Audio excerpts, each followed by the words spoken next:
sudah beberapa saat kita baca, sudah beberapa saat kita pelajari ayat ini, tetapi kita perlu membedah ayat ini dulu. Oke, identitas ini adalah tanda pengenalan diri, ya. Sekali lagi, identitas ini adalah tanda pengenalan diri seseorang. Itu sangat penting. Kita lihat dalam kitab 1 Petrus pasal 9 ayat yang 1 Petrus 2 ayat 9. Di sana dikatakan apa? Kita sama-sama kita baca 1, 2, 3. Tetapi kamulah bangsa yang terpilih, imamat yang rajani, bangsa yang kudus, umat yang punya nama sendiri, supaya apa? Kamu memberitakan perbuatan-perbuatan yang besar dari Dia yang telah memanggil kamu keluar dari kegelapan kepada.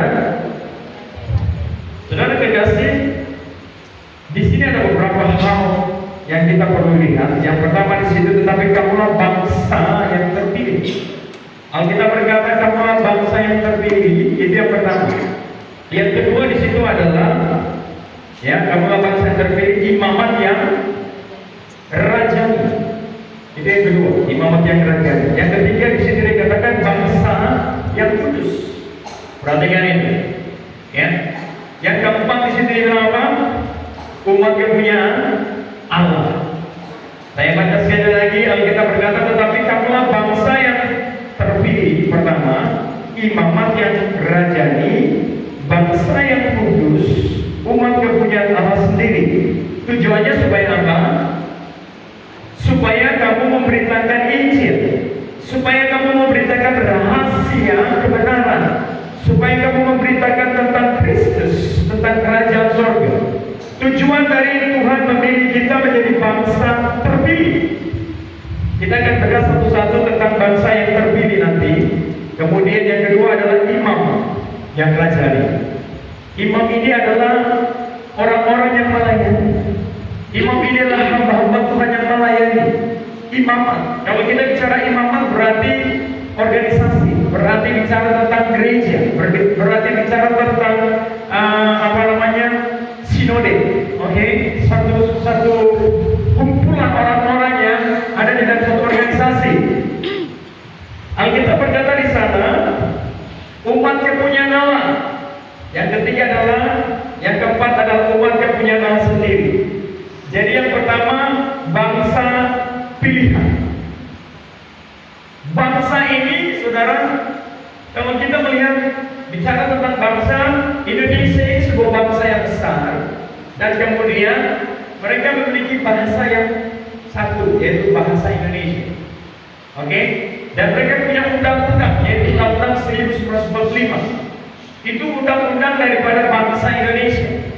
Dan kemudian bangsa Indonesia ini di dalamnya ada beberapa suku. Oke? Ada beberapa suku yang berbeda-beda. Seperti kita di Papua, ya. Kita punya face, kita punya gaya berbeda dengan orang yang ada di Bali, yang ada di Jawa sana.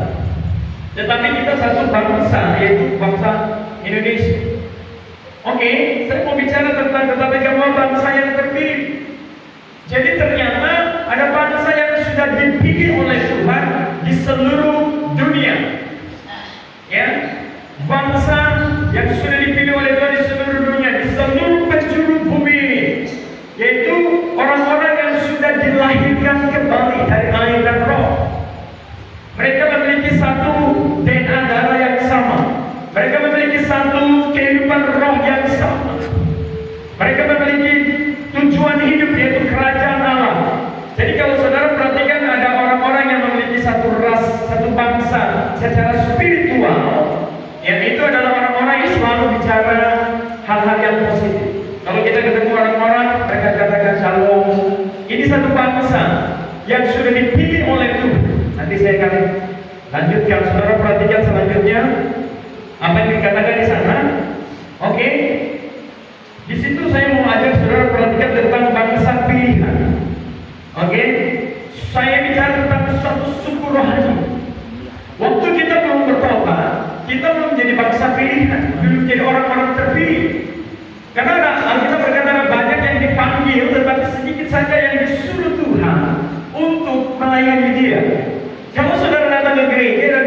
saudara mulai membersihkan gereja, menyapu, saudara orang-orang yang sudah dipilih oleh Tuhan.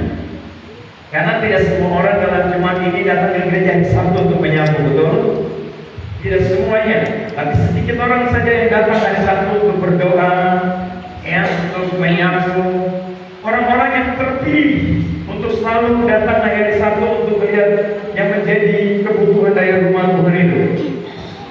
Soal kita berkata di situ di dalam kitab Yeremia pasal yang ketiga 14. Yeremia pasal 3 ayat 14 sampai dikatakan di sana kita baca sama-sama 1, 2, 3. Kembalilah hai anak-anak yang murka, demikianlah firman Tuhan, karena Aku telah menjadi Tuhan atas kamu. Aku akan mengambil kamu seorang dari setiap kota. Perhatikan itu, setiap orang dari setiap kota.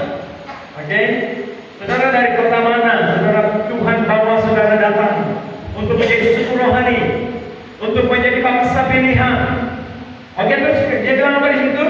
Aku akan mengambil kamu seorang dari setiap kota dan 2 orang dari setiap keluarga. Haleluya.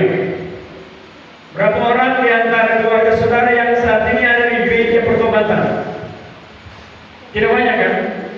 Alkitab berkata di sini, aku akan panggil mereka seorang dari setiap kota dan 2 orang dari setiap keluarga, dan akan membawa mereka ke Sion, tempat di mana kumpulan orang-orang yang sudah menjadi satu suku rohani, yang memiliki perubahan hidup, yang sudah memiliki DNA darah spirit yang sama. Setiap kali mereka bergerak bersama-sama.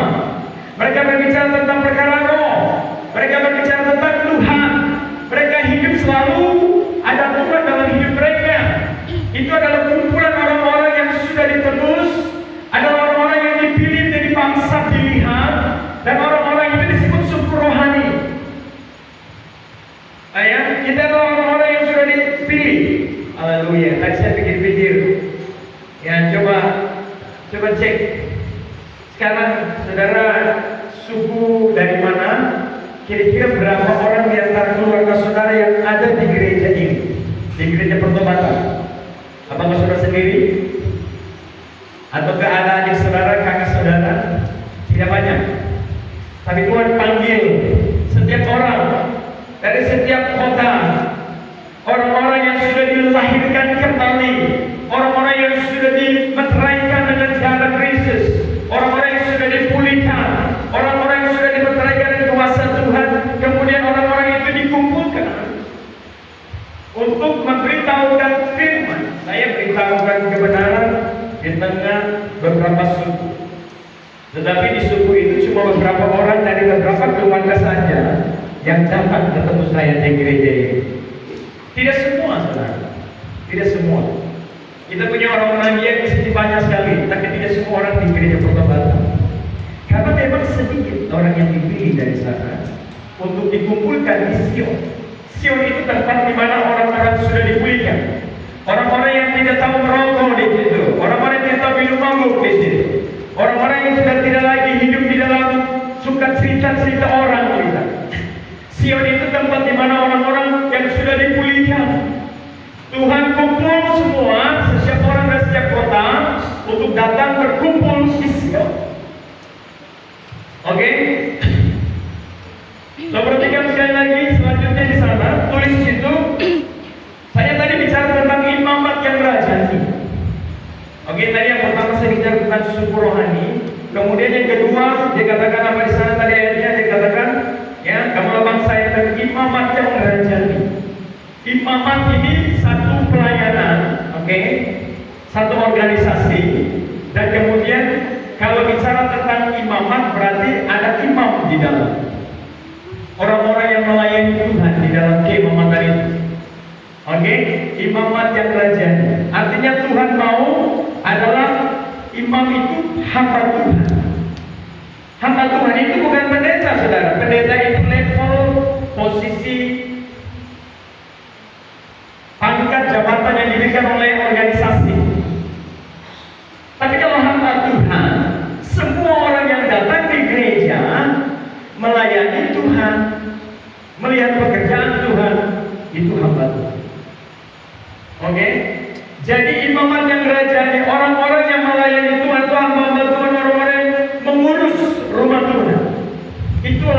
imam, orang-orang yang selalu ingat hari Sabtu dia mesti ada di sini, hari Minggu dia mesti ada di sini, hari Kamis yang biasa kita lakukan doa dia ada di situ, hari persekutuan, hari doa puasa, dia ada di situ, karena dia adalah hamba Tuhan. Dia ingat.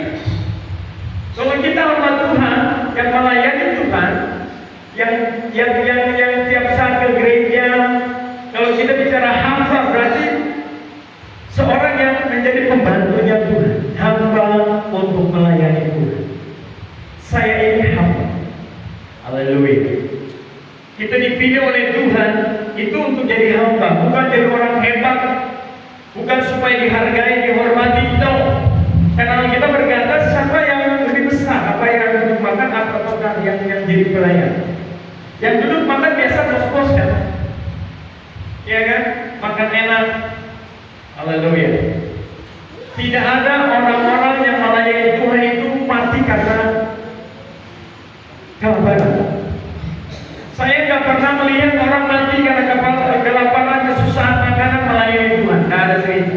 Tuhan pilih, Tuhan lindungi, Tuhan jaga kita secara luar biasa. Tapi yang saya lihat kebanyakan orang mati karena kolesterol, makan enak, makan kenyang, diberkati. Dia bisa pergi tiap saat ke restoran yang mewah dan kemudian pesan makanan yang mewah-mewah, enak-enak. Akhirnya apa? Kolesterol, asam urat, jantung. Kebanyakan hamba Tuhan mati, pendeta mati, orang-orang yang biasanya di dalam Tuhan itu justru mati bukan karena kelaparan, tapi justru karena kekenyangan, karena suka makan enak-enak. Maka sekarang ada virus yang sudah kena. Iya toh? Saya bersyukur supaya tidak kena bab yang ada di sekitar gereja. Iya. Dulu ada tempat main ski di beberapa tempat. Saya tiap saat mau marah juga sama-sama kan. Mau suruh polisi datang juga mantul karena yang punya juga polisi. Jadi cara satu-satunya cuma lapor Tuhan saja yang punya hidup. Tiap malam saya doa, Tuhan tolong tutup itu dalam nama Yesus. Tuhan tutup bukan di sini, api langsung sumbernya. Sumbernya di Jakarta putus. Itu karena doa orang-orang benar. Jadi kalau ada masalah, ada persoalan, jangan dengan kekuatan kita, cari Tuhan. Cari Tuhan, duduk berdoa, berteriak menangis, Tuhan tolong saya. Tolong saya. Saya mau Tuhan pulihkan hidup keluarga saya. Tuhan pulihkan. Kita berdoa dan terus berdoa. Kalau ada kekuatan yang lebih besar di dunia ini kita tidak bisa kalahkan, kita minta Tuhan yang tolong kita. Jadi saudara yang kasih dalam Tuhan Yesus Kristus ini yang terjadi. Kemudian di situ ya orang-orang yang melayani Tuhan, yang memiliki mentalitas kerajaan, sikap hidupnya, tingkah lakunya, gaya hidupnya adalah gaya hidup surga. Tidak cengeng saudara, suka bersungut, ini bukan mentalitas kerajaan. Instrumentary, bagaimana suruh kita ke seluruh ruang lagi. Ini mentalitas bukan mentalitas kerajaan. Kalau kau menjadi orang yang kuat, bayar harga. Kalau kau menjadi orang yang punya sikap tingkah laku yang memiliki gaya hidup kerajaan, engkau akan masuk dalam kategori adalah imamat yang rajani. Hamba-hamba Tuhan yang memiliki mentalitas kerajaan. Kalau saudara masuk di istana kepresidenan itu gak main-main. Itu pos penjagaan itu berapa tempat. Ya orang masuk diperiksa dulu. Tujuannya apa? Ketemu presiden, sekian menit saja.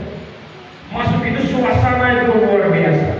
Mereka menjamu semua makanan dengan begitu luar biasa. Tepat waktu, jam berapa menit dia makan, berapa menit setelah itu bicara dengan presiden, setelah itu kembali, setelah itu masuk di ruangan untuk diberikan persembahan kasih atau diberikan berkat. Biasanya kalau guru istana kita bohong. Jadi kalau kita membangun kehidupan yang rajani, kita bukan orang-orang yang kaleng-kaleng, bukan orang-orang yang sembarangan. Kita adalah orang-orang terpilih, bangsa yang kudus. Jadi tidak tahu bersyukur. Ketika dalam proses kita punya makanan lagi kurang, mengucap syukur. Ketika Tuhan proses uang kita lagi bermasalah, mengucap syukur. Ketika Tuhan lagi izinkan anak kita, keluarga kita sakit, mengucap syukur. Tiba-tiba ada yang Tuhan panggil pulang, mengucap syukur, saudara. Selalu bilang Tuhan, apa yang terbaik yang kau lakukan, itu sudah, tidak ada yang lain.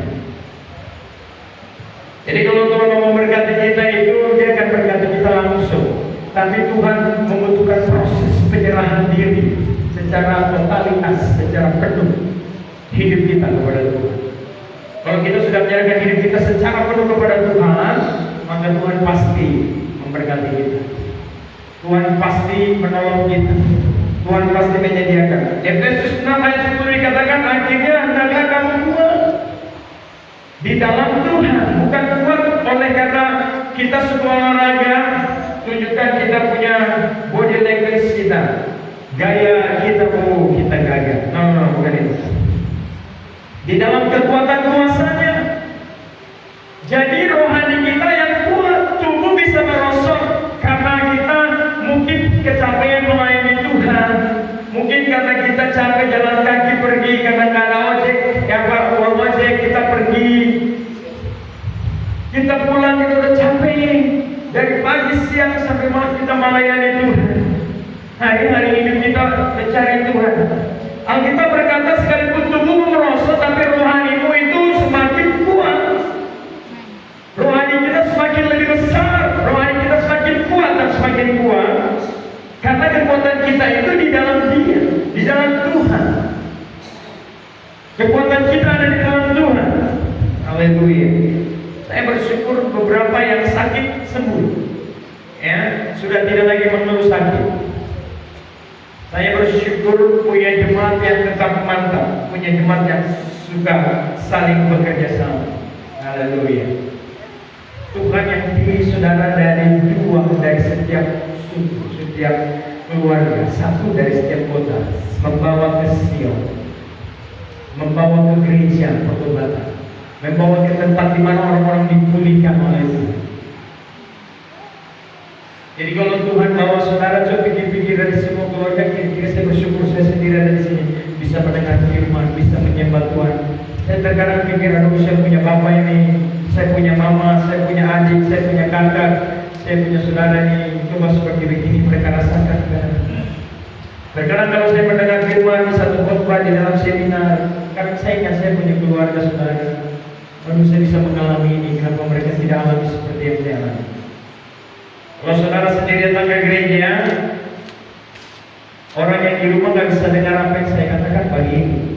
Saudara merasakan damai, mendengar firman yang memberikan kekuatan dalam hidup saudara. Lantas saudara pulang, dia bilang begini, pulang lama-lama sekali. Oke, kita pergi gereja. Karena memang tadi dia tidak di gereja, jadi rohnya error, koslet. Makanya alangkah baiknya semua ke gereja, supaya enak dengar sama-sama, nikmati firman sama-sama, makanan rohani sama-sama. Pulang bisa share, waduh luar biasa ya Bapak tadi. Saya sangat diberkati dulu. Ya, semua ke gereja tinggal anak kecil di rumah, dia tinggal geleng-geleng di rumah, tiba-tiba dia lapar, dia masak sendiri tuh. Next kita lihat selanjutnya di sana. Bangsa yang kudus adalah orang-orang yang hidup memprioritas. Oke?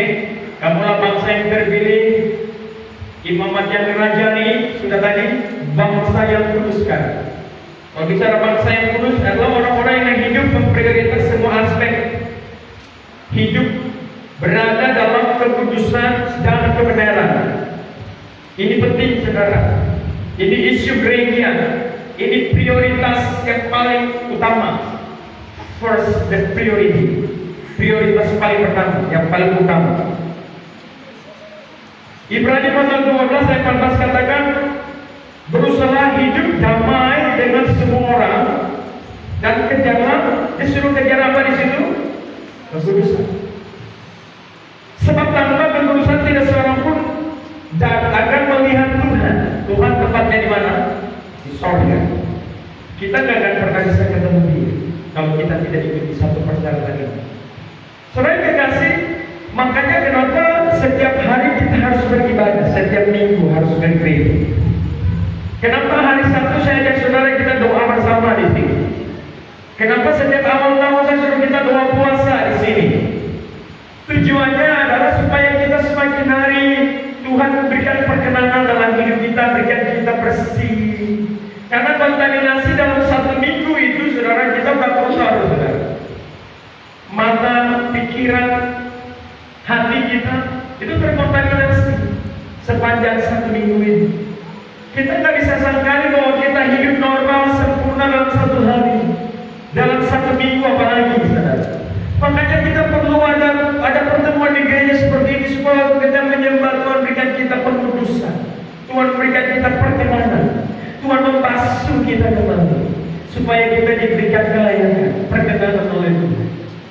Kita dibersihkan setiap hari, setiap minggu. Makanya Alkitab saya bilang minggu kemarin ya, Alkitab berkata kamu memang sudah bersih karena firman. Itu di dalam kitab yang berbicara tentang pokok anggur yang benar dan kamu ranting asing. Kamu memang sudah bersih karena firman. Jadi kalau firman itu kita baca, kita dibersihkan. Kita ke gereja tanpa bersih lagi karena kita menyembah Tuhan, kita mengagungkan Tuhan, dan penyembahan kita memutuskan menjamah. Saya membuktikan bahwa penyembahan itu memutuskan seseorang, melepaskan seseorang. Saudara tahu cerita tentang Silas, Paulus dan Silas di penjara Filipi. Mereka itu hamba Tuhan, mereka itu adalah pelayan-pelayan Tuhan. Mereka dipenjara di dalam penjara yang cukup luar biasa karena ada beberapa debu yang menjaga, jadi tidak bisa lolos dari situ. Ya. Tapi waktu malam itu mereka merasakan mereka harus menyembah Tuhan. Tangan dan kaki mereka diikat di rantai dipasung. Tetapi mulut mereka pakai untuk menyembah Tuhan. Allah kuasa melakukan segala perkara. Waktu mereka menyembah Tuhan malam itu, kita berkata, surga dan tenang. Surga langsung buat gerakan. Alkitab berkata, malaikat diperintah oleh Tuhan untuk datang ke dalam penjara Filipi.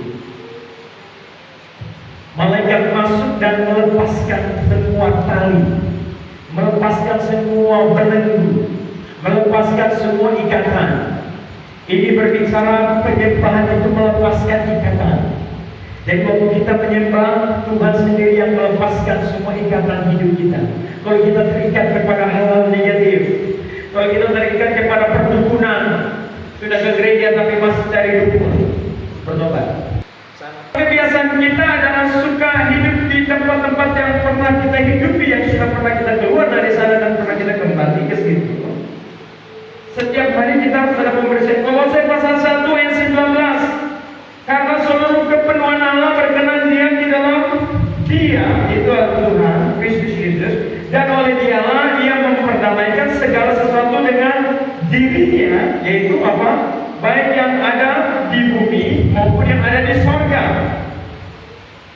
Sesudah Ia mengadakan perdamaian oleh darah salib Kristus, ayat 21. Juga kamu yang dahulu hidup jauh dari Allah dan yang memusuhinya dalam hati dan pikiran seperti yang nyata dari perbuatanmu yang jahat. Ayat 22 dikatakan apa?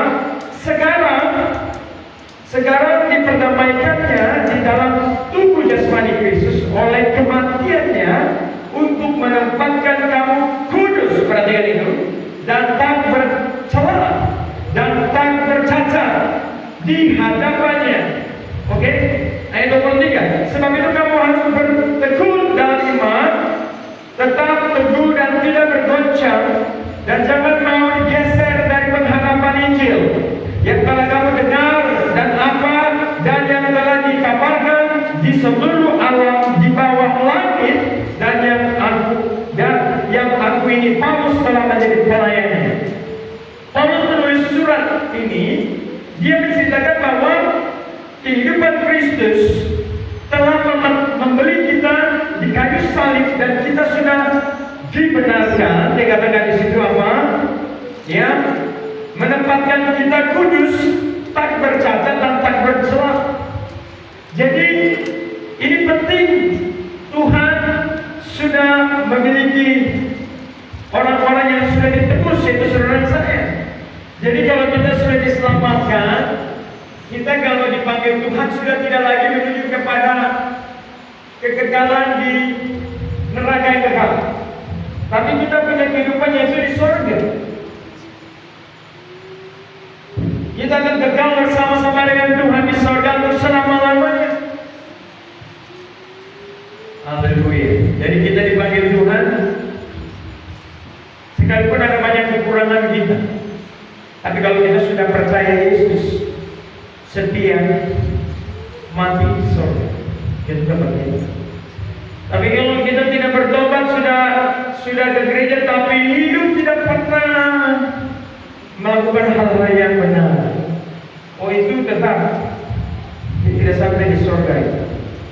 Nanti dia ketemu artis-artis banyak, pemain-pemain film banyak yang lagi menyanyi dengan karaoke di neraka sana. Haleluya. Next kita lihat menjadi milik kerajaan. Dikatakan imam dan raja di bangsa yang kudus, umat kepunyaan. Kepunyaan itu milik. Kepunyaan Allah banyak. Menjadi milik kerajaan.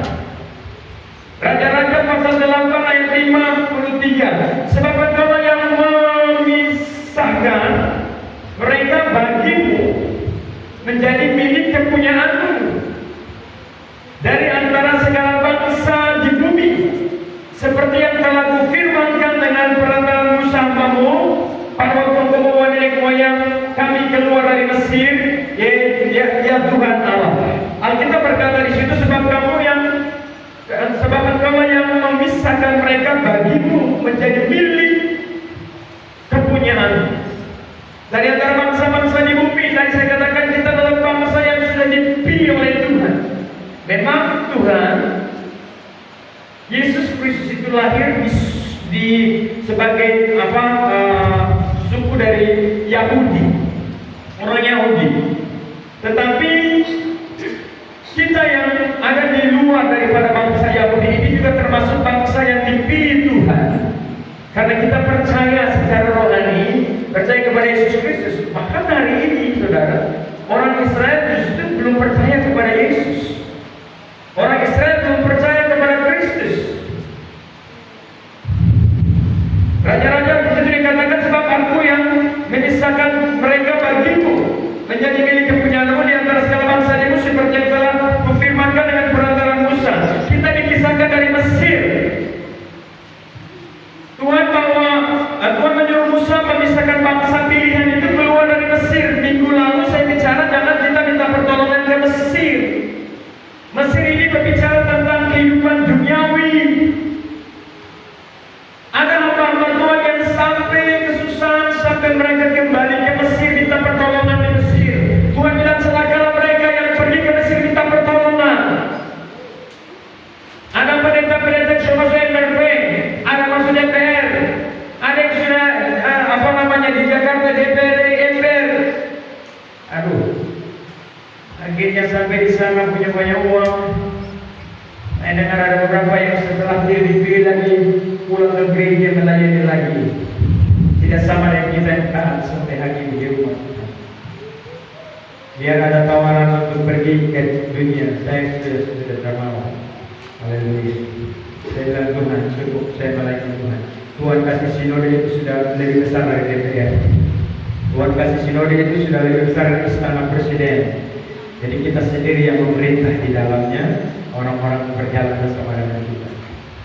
Oke, Yohanes 17 ayat 14. Engkau telah memberikan firman-Mu kepada mereka, yaitu saudara saya, dan dunia membenci mereka.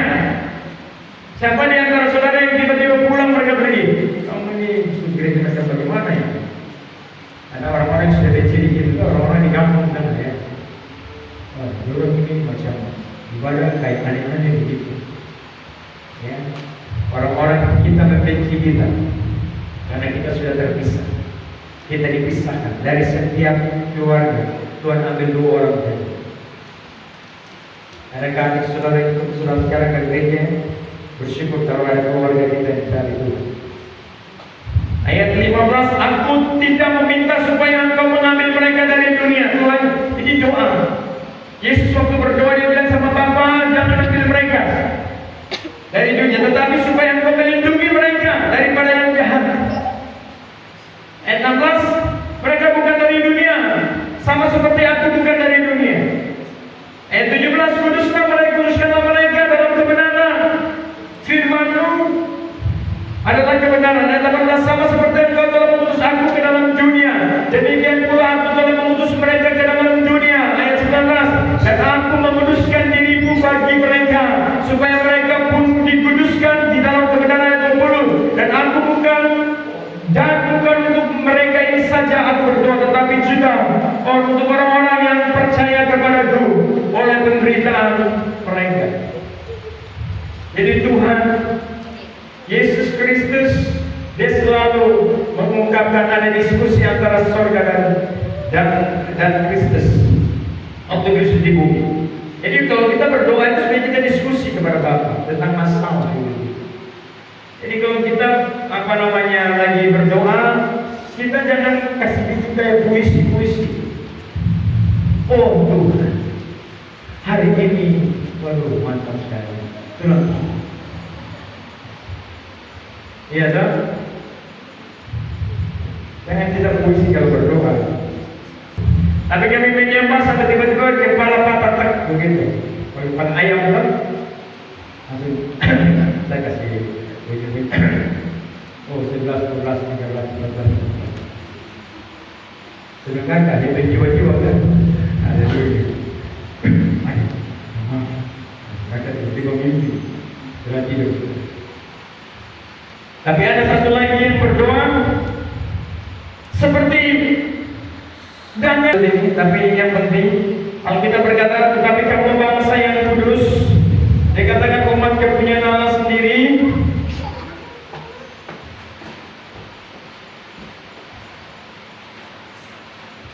Oke, saya tadi ingin baca kembali ayat saja. Itu kita tadi pisahkan. Tetapi kamu bangsa yang kudus, itu dari pertama, bagaimana kita dipilih dari semua, dari keluarga, dari suku, imamat yang rajani, orang-orang yang memiliki mentalitas kerajaan, bukan mentalitas hamba budak. Yang hamba dalam tanda kutip bukan hamba Tuhan, tapi mentalitas budak. Orang-orang yang tidak punya visi hidup, tidak punya mimpi, tidak punya tujuan, asal hidup saja. Pokoknya ikut rame saja. Pokoknya angin ke kemana dia ke sana, ke timur, ke barat, ke utara. Nah, habis itu sudah kita di situ.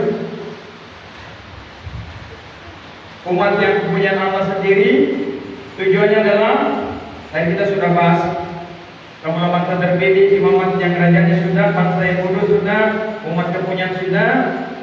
Tujuannya adalah supaya kamu memberitakan perbuatan yang besar dari Dia. Jadi kita memberitakan Injil, firman kepada orang lain. Itu pekerjaan besar. Dia dengar saja, dia bilang, luar biasa. Saya baru dengar ternyata keselamatan hanya di dalam Yesus Kristus Tuhan. Tidak ada di pada siapapun, tidak ada di agama manapun, kecuali di dalam Yesus Kristus Tuhan. Yang telah memanggil kamu keluar dari kegelapan kepada terang yang ajaib. Jadi kita ini sudah keluar dari kegelapan, kita sudah lahir baru. Kita punya tugas adalah kita memberitakan kebenaran. Haleluya. Tuhan memberkati kita semua. Bagi berdiri, haleluya.